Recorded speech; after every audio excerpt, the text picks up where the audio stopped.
Bueno chicos, yo les estaré hablando de unos puntos claves biológicos que son necesarios para comprender lo que mis compañeros más adelante van a estar explicándoles sobre la evolución humana, la odisea de la especie. Pues entonces voy a iniciar. Pues los primeros en hablar sobre la teoría de evolución fueron Charles Darwin y Wallace. Ellos establecieron dos conceptos importantes. El primero, que las especies están relacionadas por ancestros en comunes, es decir, que todos somos una gran familia. La segunda, que las características de la especie pueden cambiar de generación en generación. Esto debido a que éstas no son independientes ni permanecen inmutables, sino que se relacionan entre sí y cambian con el pasar del tiempo.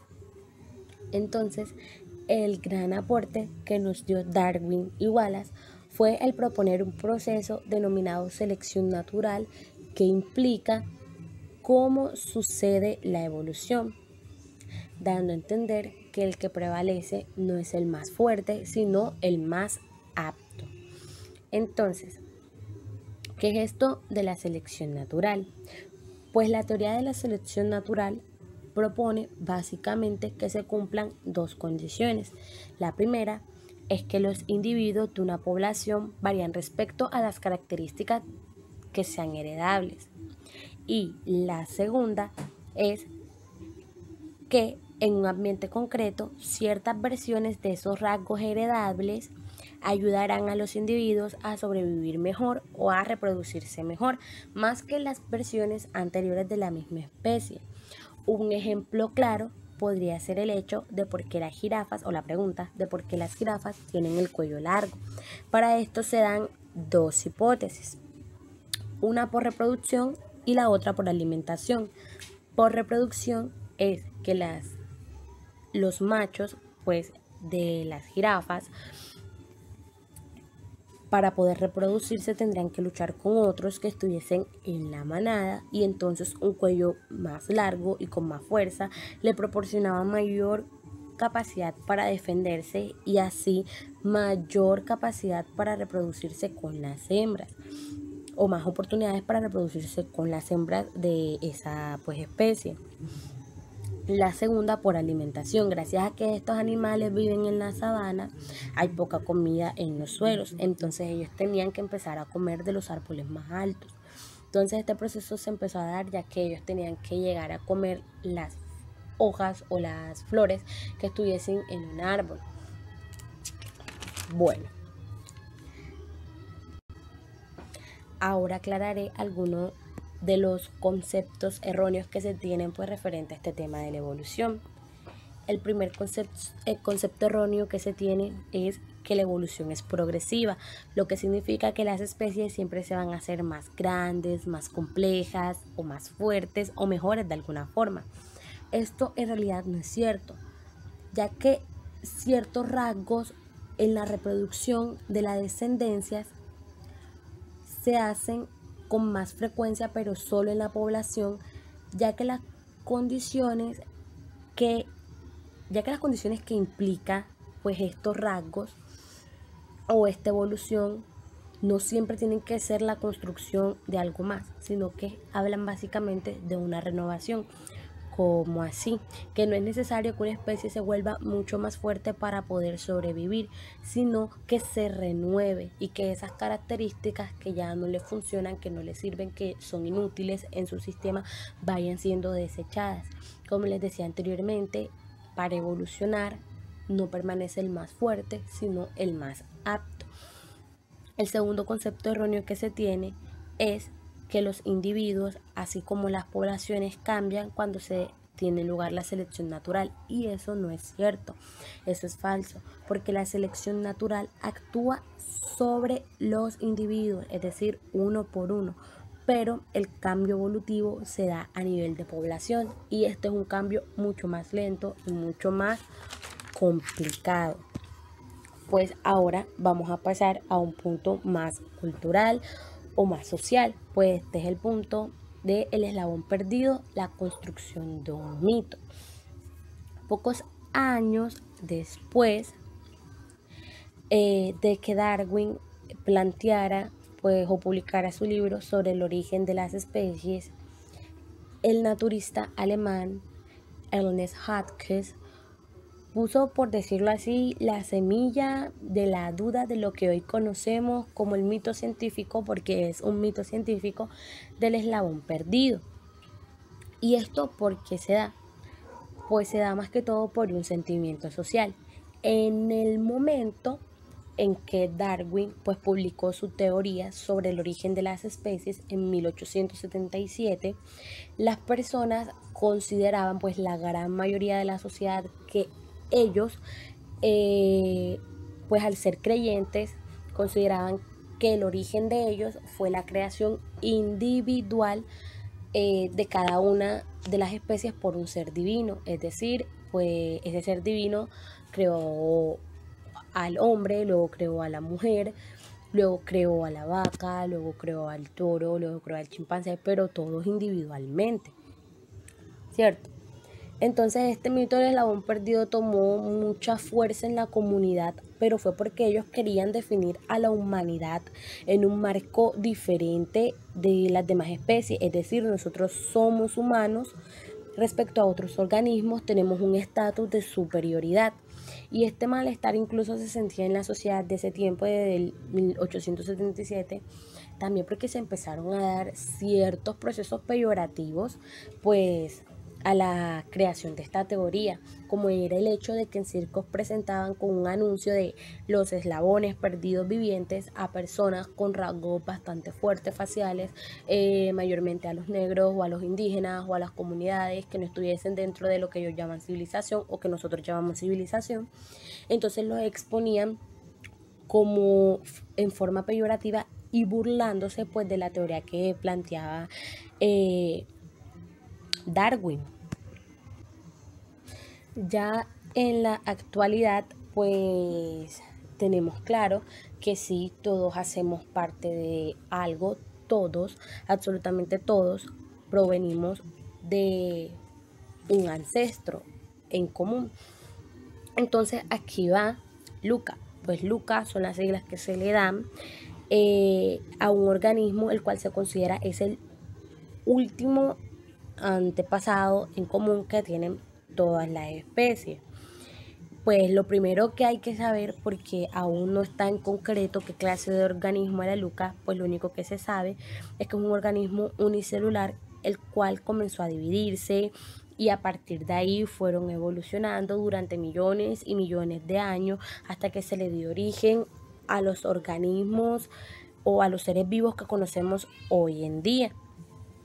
Entonces, se podría decir que todos los seres vivos compartimos el mismo código genético, así que de alguna manera todos tenemos algo de LUCA. Y ya aclarado esto, entonces pueden proseguir mis compañeros, los cuales van a colocar un punto más antropológico, como lo es la aparición de las primeras nociones de conciencia, de trabajo, de sociedad, de agrupación y también los cambios interculturales que se dieron entre las distintas especies. Entonces ya eso le toca a mis compañeros.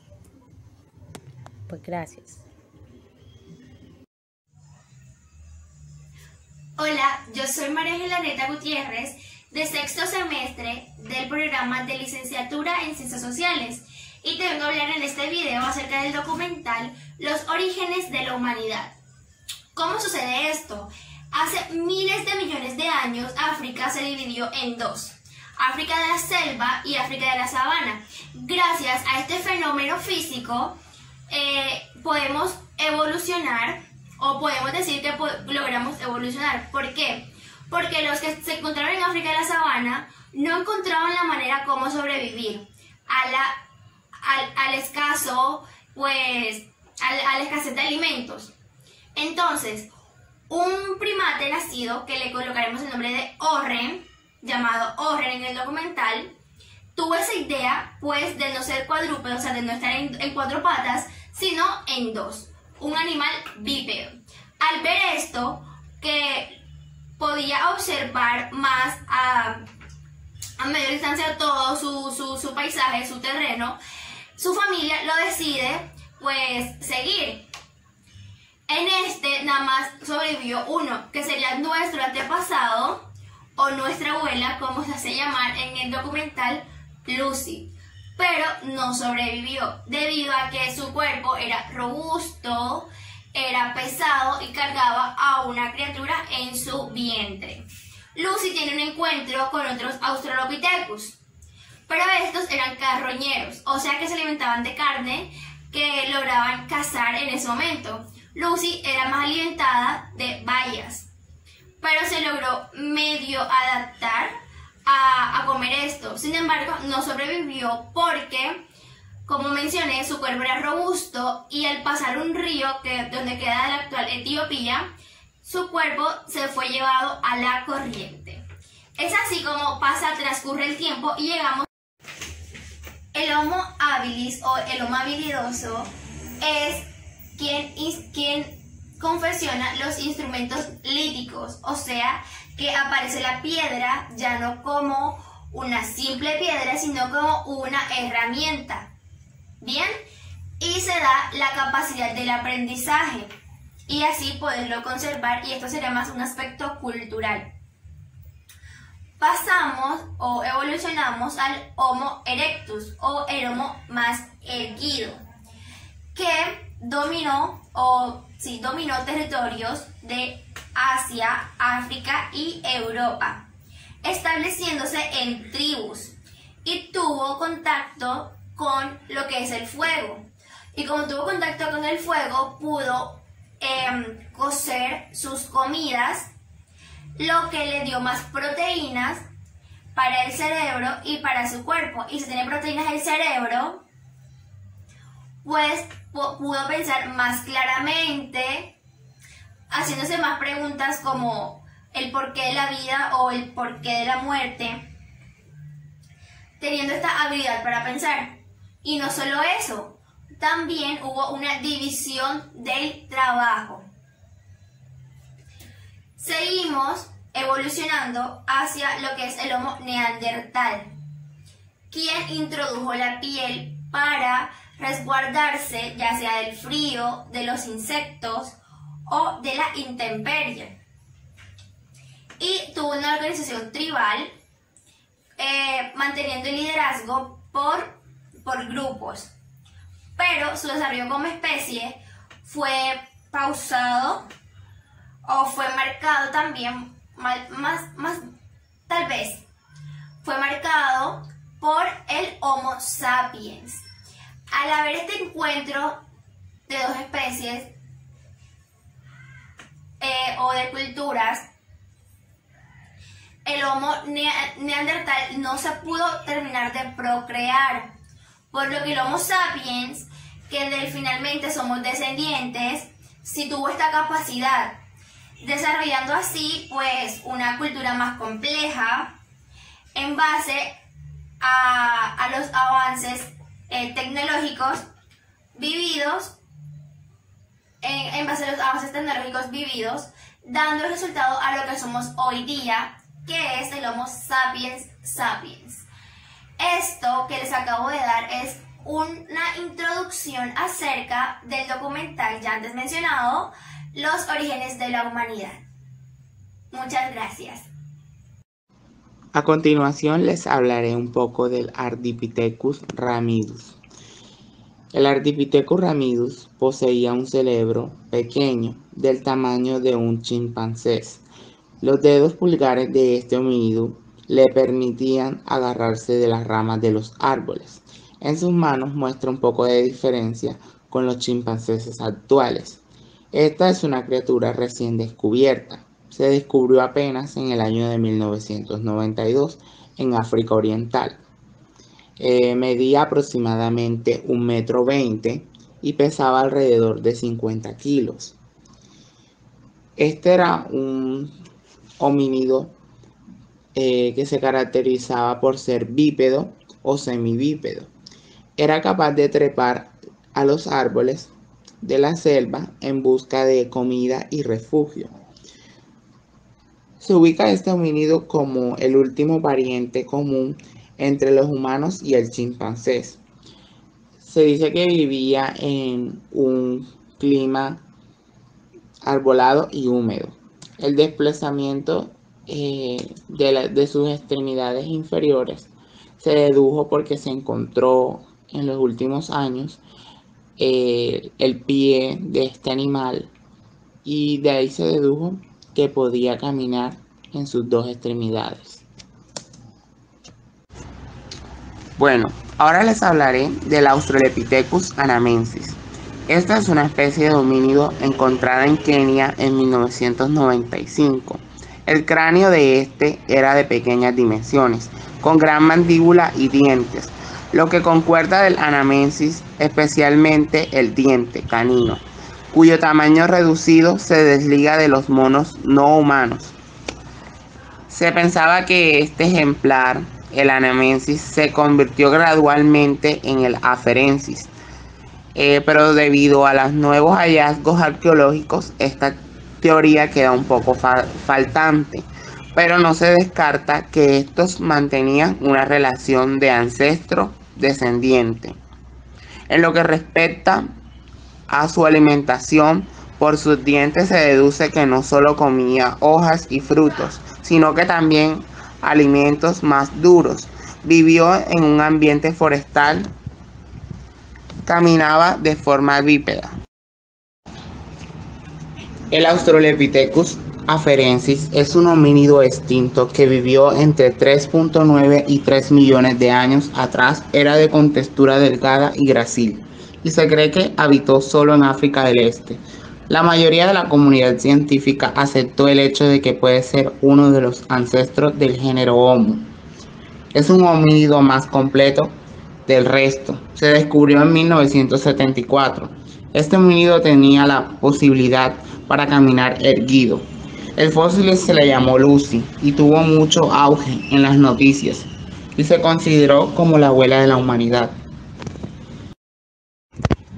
Dentro de las características físicas más notables del Australopithecus afarensis, encontramos que era un primate bípedo, erguido, pero diferente de los humanos en varios aspectos, los cuales son la capacidad craneal tenía entre 380 y 400 centímetros cúbicos, lo que correspondía al tamaño del cerebro de un chimpancé y cercano a la tercera parte de un ser humano actual promedio. Su pecho no tenía forma de barril, como en los humanos, sino que se estrechaba hacia arriba, forma de campana. El dimorfismo sexual era muy marcado, siendo los machos mucho más corpulentos que las hembras, con un promedio de masa corporal de 45 kilogramos para los machos y 29 para las hembras. Es muy importante resaltar el hecho de que el Australopithecus afarensis utilizaba piedras afiladas para extraer la carne de los huesos y obtener el tuétano de los mismos. Es muy importante resaltar el hecho del descubrimiento de este nuevo homínido en una pieza clave para la teoría de la evolución. Hola, buenos días. Hoy yo les estaré hablando sobre el Homo habilis y el Homo erectus. Bueno, el Homo habilis vivió en África tropical hace 1.5 a 2.5 millones de años. Se puede decir también que en el Homo habilis podemos ver el modesto comienzo de la tecnología humana. Es una de las especies más antiguas del género Homo. El calificativo de habilis procede a los instrumentos de piedra cuya creación fue atribuida a la palabra habilis, que significa hombre habilidoso o hombre mañoso.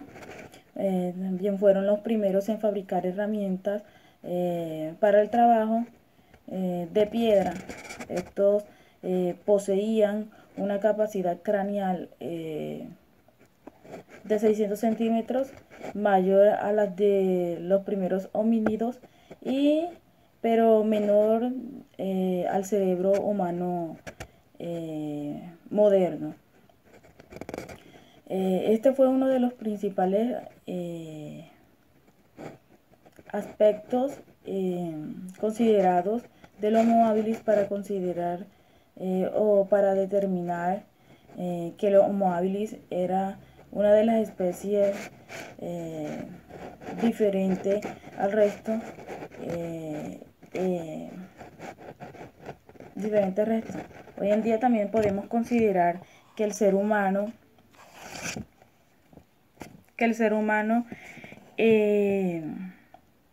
desde hace mucho tiempo busca una verdadera respuesta a lo que es la pregunta de dónde venimos, de dónde nacimos, cómo llegamos a esta tierra, en una verdadera aventura, que por una parte no se ha podido encontrar dicha respuesta y por otra nos han mostrado una cantidad de respuestas que cabe destacar que el Homo habilis no es una especie igual a las demás, sino que más bien fue una especie pensante y que es una especie que se podría decir que es esa aproximación a lo que es el ser humano hoy.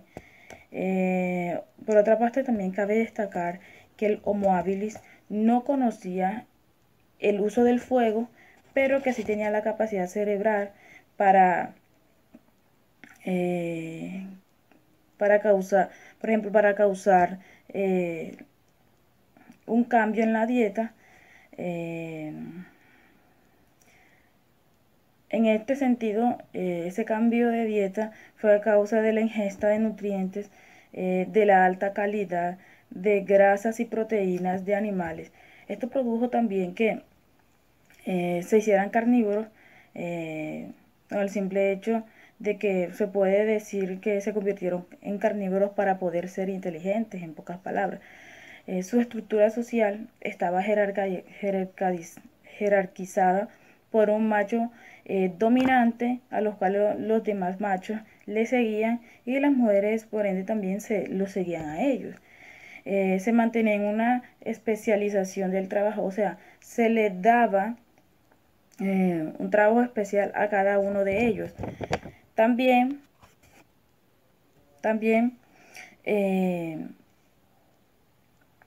es decir, se le asignaba una tarea determinada a cada miembro del clan. El Homo habilis se le considera la especie de tránsito de la evolución humana, ya que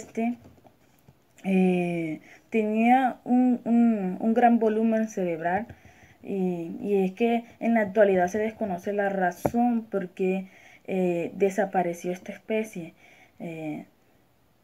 Sus restos, los diferentes restos del Homo habilis fueron encontrados o fueron hallados en Kenia, en la localidad de Kobe, Fora, y se han encontrado también en Tanzania.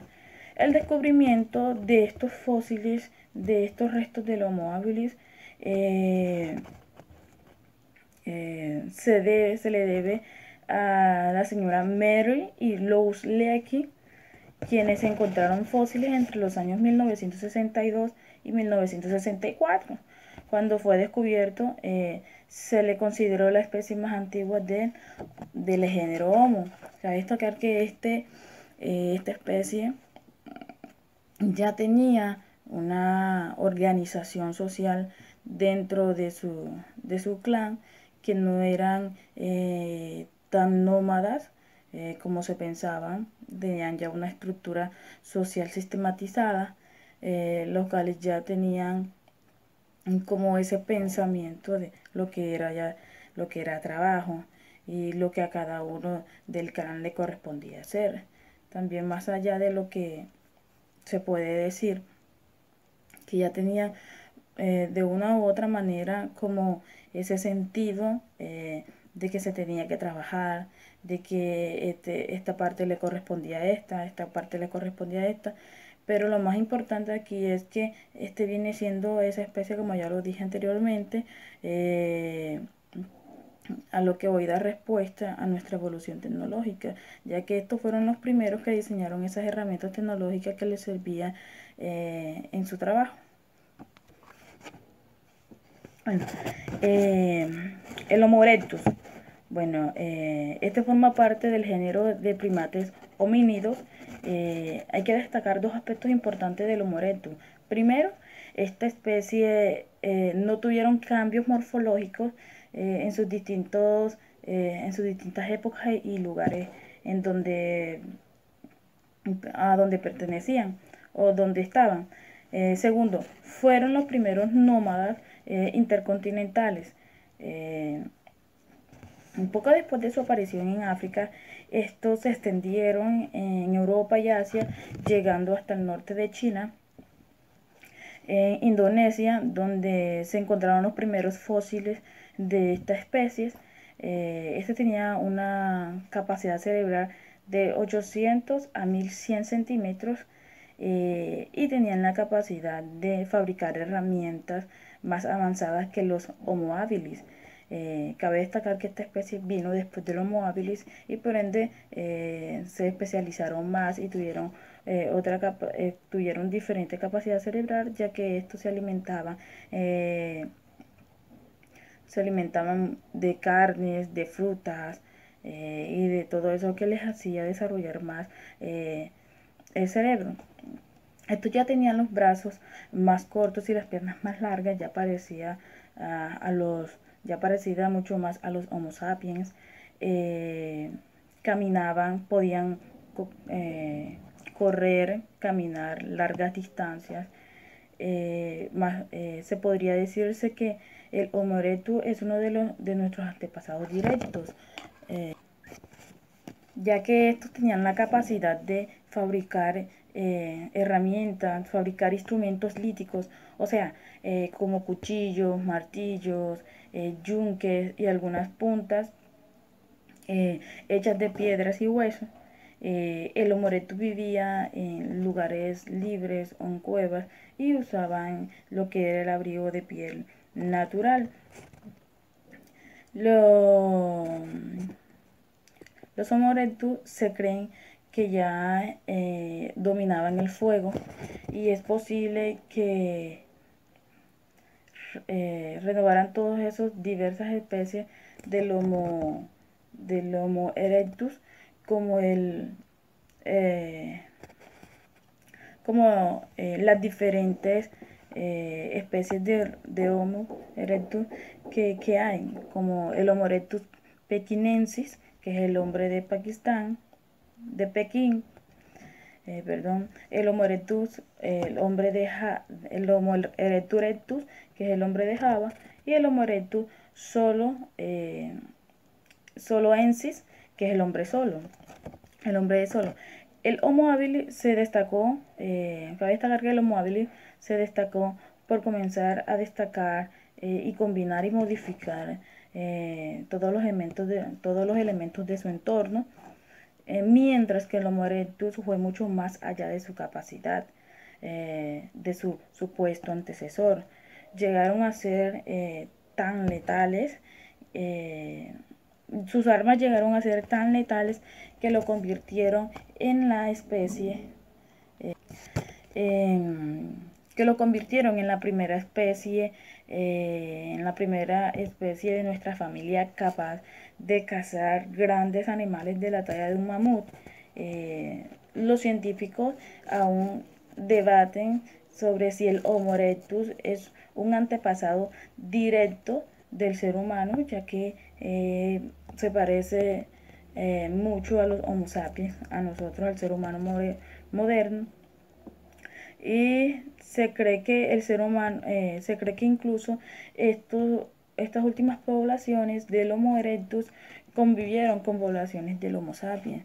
Cabe destacar que esta especie era mucho más pensante, fabricaba armas mucho más avanzadas, ya comprendían más lo que era un sistema social, ya comprendían lo que era un sistema dentro del clan, ya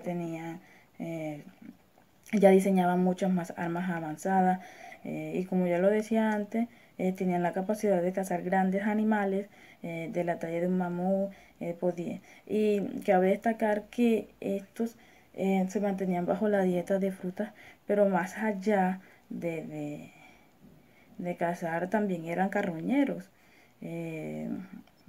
ya agarraban mucho mejor, y también se puede decir que era una especie la cual se conformaba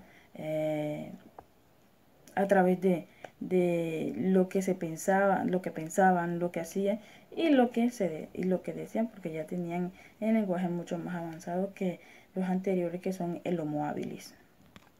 Gracias. Buenas, mi nombre es Elisa Gutiérrez. El día de hoy tengo la oportunidad de compartir con ustedes, al igual que mi grupo, una perspectiva del capítulo primero del libro Soy un mono por Francisco Anaya y del documental El origen de la humanidad, la odisea de la especie. Pues a mí me corresponde hablar sobre el Homo neandertal y el Homo sapiens y las primeras nociones que estos adquirieron. La primera parte del documental data mucho acerca del Homo neandertal, poco menos del Homo sapiens, pero es importante aclarar que el Homo neandertal tiene ese nombre porque surge después de la segunda glaciación. Una segunda glaciación surge el Homo neandertal. Ellos suceden al Homo erectus, que es el hombre erguido, como ya lo habrá mencionado mi compañera. Y nociones importantes que conoce el Homo neandertal son el fuego, principalmente, porque el Homo erectus lo encuentra, pero el Homo neandertal ya tiene una noción clara del fuego, sabe cómo producirlo y cómo controlarlo. Otra noción importante que encuentra el Homo neandertal es las prendas de vestir, porque aprende a curtir las pieles, aprende a hacer prendas para usarlas y cubrirse del frío, de la glaciación, de la nieve. Otra noción importante que encuentra el Homo neandertal es la noción, pues, de la muerte, el hecho de que existe para ellos y para nosotros igual una esperanza de vida después de la muerte, algo así como un lugar después de la muerte. Aún existen muchas preguntas del lugar después de la muerte, como dónde está, si está después del mar, o dónde se encontrará ese lugar, al igual que nosotros. Pero esas nociones son importantes porque son las primeras nociones que se dan para crear posteriormente la religión y una fuerza muy importante del ser humano, que es la fe. Bueno, otra noción importante del Homo neandertal es la noción del poder y de la envidia. Dentro de los grupos, en los animales, pues dentro de las manadas o los colectivos de la misma especie, siempre hay un macho alfa o un animal que tiene el poder sobre los otros porque es el más fuerte.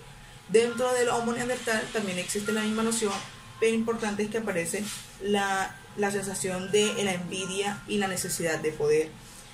Por esto el documental muestra cómo un Homo neandertal mata al Homo neandertal, que era pues el jefe del grupo, que era el que lideraba el grupo, para él tomar no solo el poder, sino también tomar a su esposa, tomar a su familia, tomar a sus prendas, tomar todo lo que a él le poseía y él tomar de pronto el control de todo el grupo. Bueno, otras nociones importantes del Homo neandertal es que él aprende a trasladarse mediado por las estaciones, por la primavera, el otoño. Entonces aprende cómo utilizarlas a su favor para que las exploraciones fuesen más fáciles para ellos, porque sí era más complicado de pronto en invierno transportarse por el frío, por la nieve, o cuando hacía mucho calor. Pues ellos aprenden a utilizar las estaciones como una guía para saber cuándo moverse de un lugar a otro. Otra noción importante es pues la noción importantísima, la noción de los funerales y de la muerte. O sea, aprenden a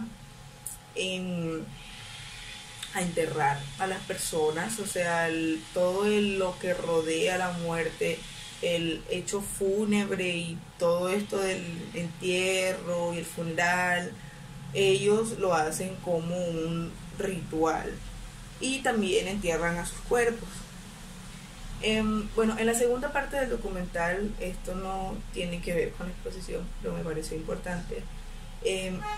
Habla también de que pues también comienzan a creer en la magia y en los milagros o algo así.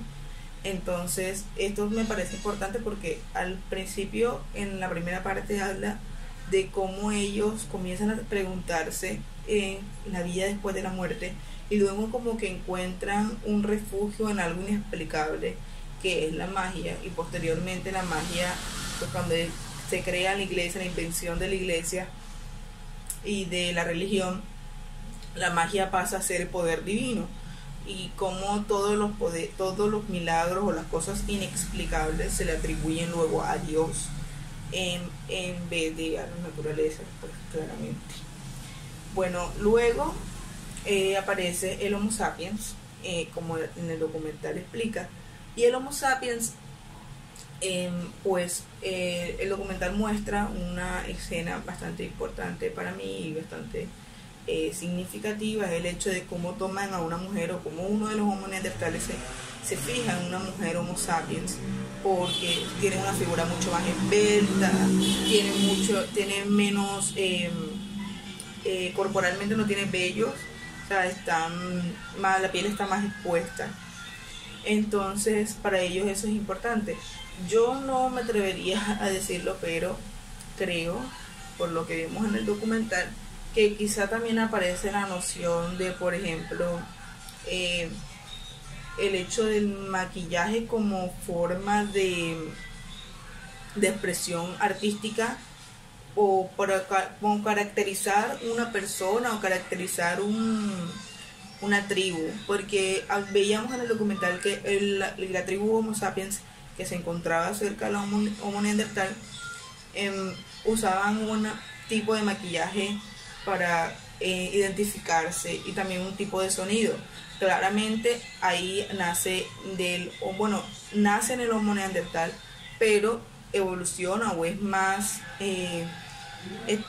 clara, o más la idea de la música es mucho más elaborada en el Homo sapiens, porque claramente tienen una mayor capacidad cerebral, tienen muchas más habilidades, al igual que la habilidad para cazar, para organizar la casa, para organizarse como tribu, para la protección grupal.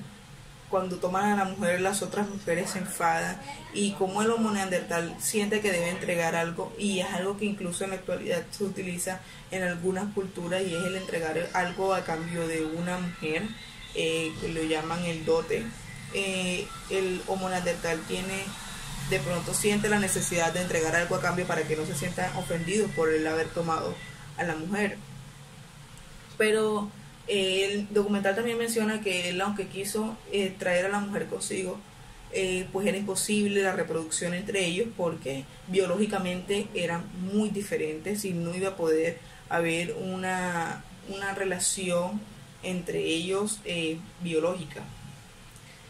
Pues también vemos cómo ellos comienzan a ver que en el Homo neandertal encuentran muchas similitudes, como lo que ya hablábamos de los funerales, pero que era imposible relacionarse con ellos porque ellos eran una especie mucho menos evolucionada, muy atrasada para el Homo sapiens.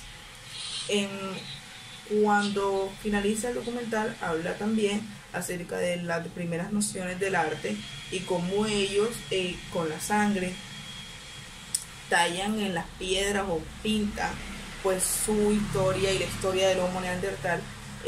Pues yo tengo entendido, o tenemos todos entendido, que la historia nace cuando nace la escritura, pero para mí el arte también es una expresión histórica, y que el arte nace cuando el hombre aprende a expresarse. La historia nace, cuando el hombre aprende a comunicar de forma de pronto para trascender la historia, aprende a hacerlo a través del arte. Entonces, a mi parecer, eso es un nacimiento de la historia, un nacimiento de lo que podríamos tratar como historia, porque aunque no escribían, ellos a través de los jeroglíficos y de los dibujos y todo esto, los garabatos que no sabíamos qué hacían, pues datan su historia y datan también la historia de otras especies que encontraron, como los Homo neandertales.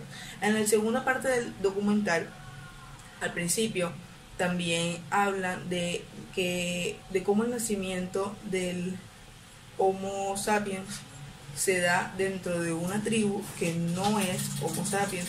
O sea, cómo ellos ven un primer Homo sapiens sin vello, con una expresión corpórea completamente diferente, más parecidos a nosotros, los Homo sapiens sapiens, y muy diferente a ellos.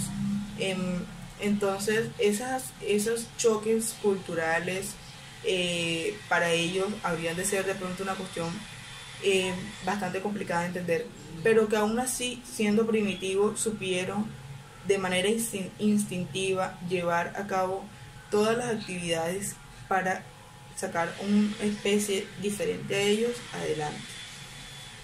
Bueno, esa es toda mi intervención. Gracias al profesor Juan José por el espacio y gracias a mis compañeros por haberme escuchado y visto. Gracias.